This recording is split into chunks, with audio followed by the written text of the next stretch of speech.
If you want to start or grow a business, get a better job or career, or improve your work or life in any way whatsoever, then you're probably already familiar with the massive field of self-improvement. And whether you know this field as self-improvement or self-help or self-development, one thing is absolutely true, and that is that it is staggeringly huge and estimated to be worth around $14 billion by 2025. Now, on the outside, this entire self-help industry looks to have some pretty pure and positive intentions, things to help people get more and have more and be more and do more. Whether that's more money or happiness or success or freedom or health or whatever it is, there's pretty much no end to the amount of claims that this industry claims that you can achieve, just with their help, of course. And while on the surface, these are all really good things. After all, I'm a pretty big proponent of trying to constantly grow and learn and evolve and achieve and essentially succeed as much as humanly possible. But there are a few pitfalls that, if you're unaware of them, can actually lead you down a path of ruin and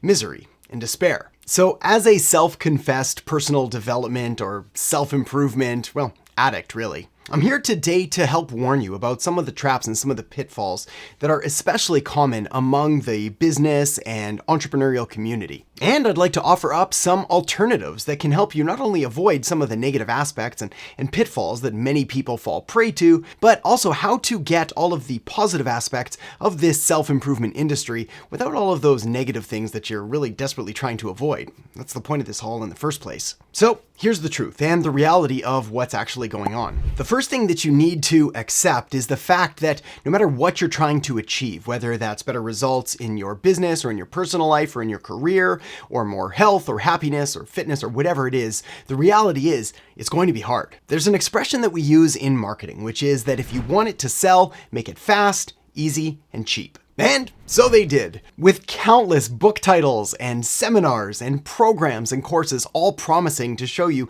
the path to success, the path to achieving what you want and how to do it at lightning fast speeds, basically overnight. And if, heaven forbid, it happens to take you longer than 24 hours to achieve your biggest and most worthy goals, well then, it's really not their problem. It's probably yours and your negative mindset. But it gets worse, because often many of these promises, they don't involve any actual work or any actual tactical implementation or action. On the flip side, there seems to be almost this insane amount of power given to sort of metaphysically, magically just attracting things to you using just your thoughts without ever having to do anything. Now, an important note here, I've got absolutely nothing against positive thinking and visualization and setting big goals and imagining them to come true, vision boards or anything like that. Those all can be and often are very, very good things and can actually help you achieve your goals faster. But, and this is a pretty big but, and I cannot lie, what many of these approaches fail to acknowledge is the fact that work is still going to be involved. So all of the positive thinking and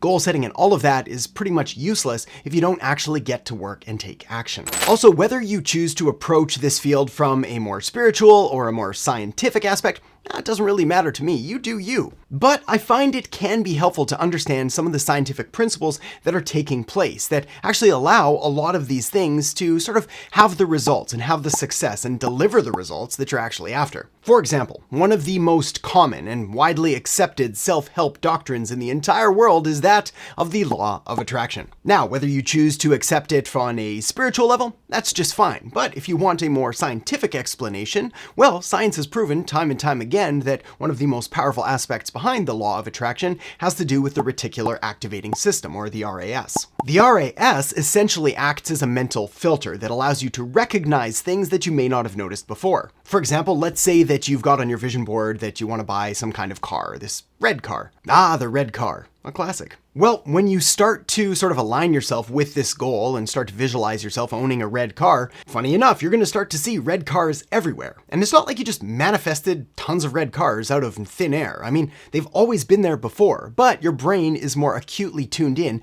to recognizing them now. And an important aspect that often gets overlooked here is that, if you're actually going to want to go out there and get this red car, man, I do love red cars. or whatever else that you're after, it's going to take work and probably a significant amount more than you may have been led to believe. Nothing in this world, nothing in this business, nothing is guaranteed in this life, and especially goals that are worth pursuing, goals that are actually worth having and worth sacrificing something for, well, they're not going to come easy. And again, they're not going to be guaranteed, because if they were, everyone would have them. Now, the way I see it, this is actually amazingly good news, because if it's going to take hard work and sacrifice and a little bit of blood, sweat, and tears, well, this means that the vast majority of people are going to shy away from this, meaning that it's automatically less competitive to get the things that you want, because most people are simply unwilling to do what's going to be required of them. And the problem is that this view, this sort of message that the entire self-help industry seems to advocate, that you can have absolutely anything you want and you can have it now and you can have it easy, well,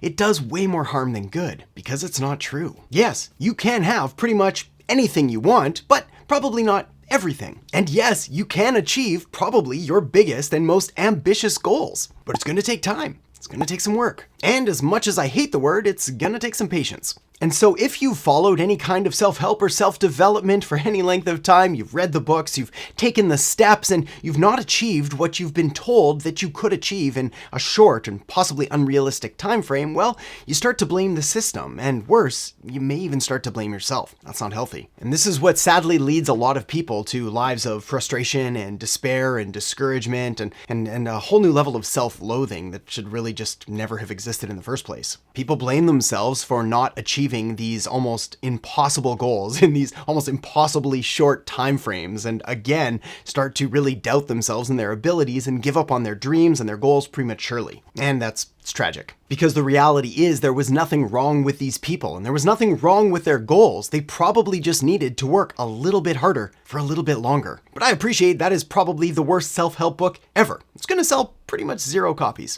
Just work harder for longer. I'll be signing autographs all week.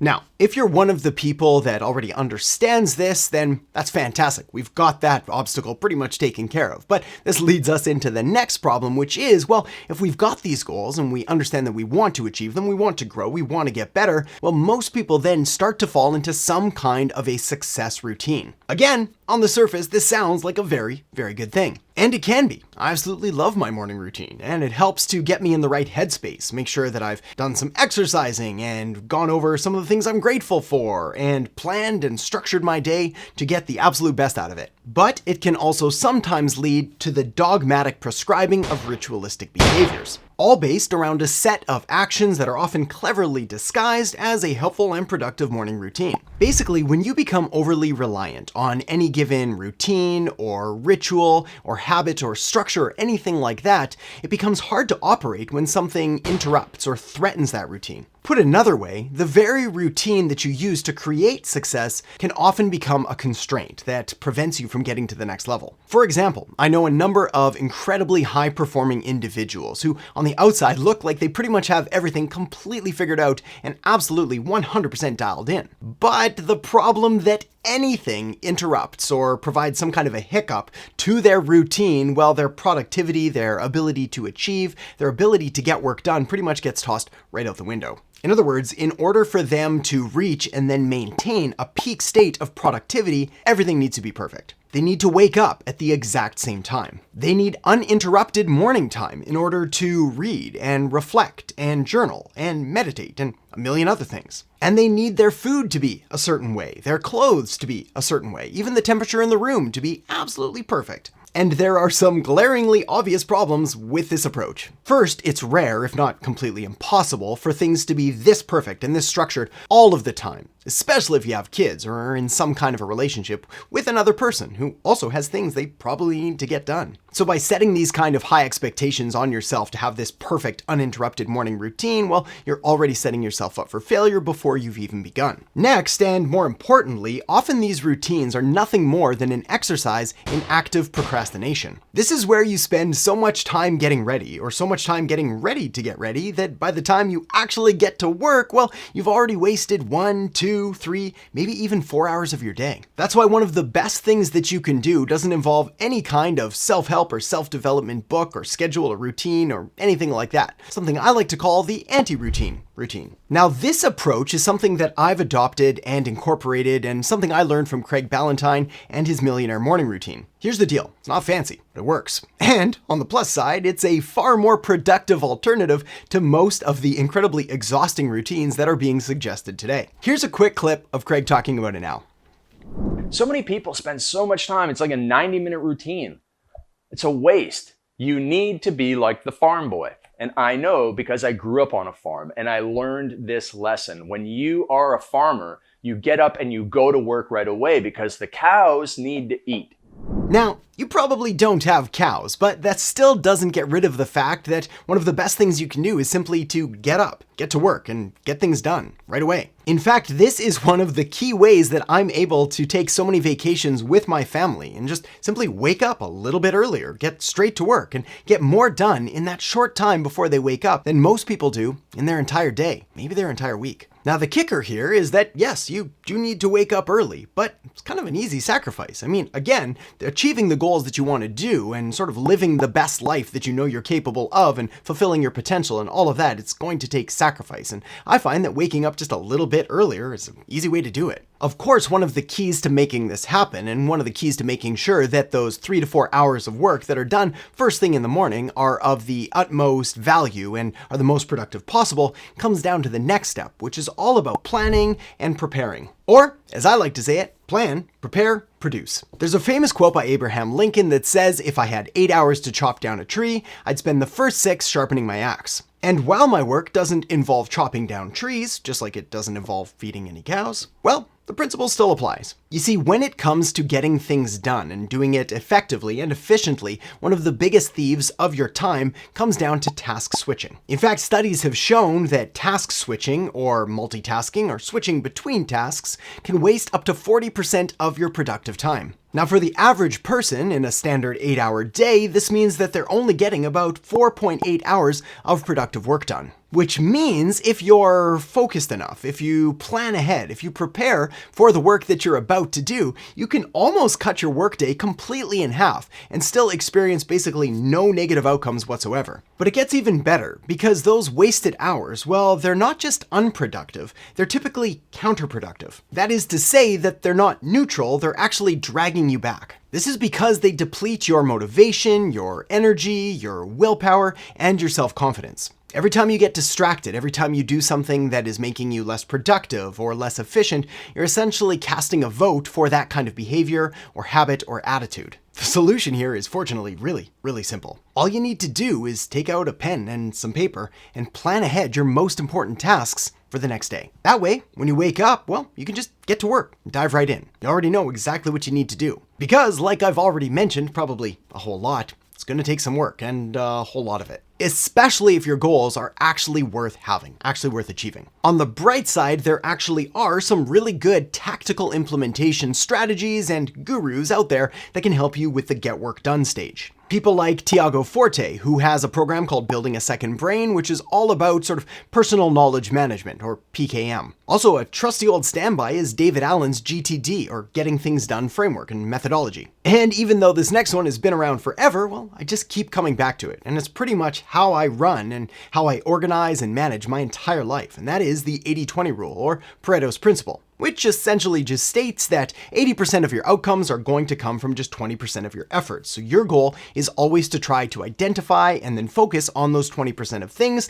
that are going to have the biggest rewards and the biggest outputs. Of course, one of the biggest issues here, or the next challenge that comes up, is how do you identify those most important tasks, those 20% of things that are going to lead to those 80% of results, so you can focus your time and your energy and your resources there first. Well, my friend, I'm glad you asked, and that leads me to my next point, which is the real formula for success. One of the most influential books that I've ever read when it comes to human behavior and purchasing behavior and consumer psychology and basic human psychology in general, well, that's Wanting by Luke Burgess. A book that basically explains why we want what we want. And most importantly, how to make sure that we spend our limited time on this earth going after the things that actually matter to us. Not just the things that other people say should matter to us. These desires are what Luke calls thick desires. And it's all based off of the mimetic theory of desire by Rene Girard, which if you're interested in, you can happily search out more, but I'd recommend just picking up the book because pretty much covers it all there. Now, I will be the first one to admit that trying to figure out what you really want, what you really desire, that's a tough challenge. But it's a worthy goal. I mean, again, if you only have one life to live and we only have so much time here,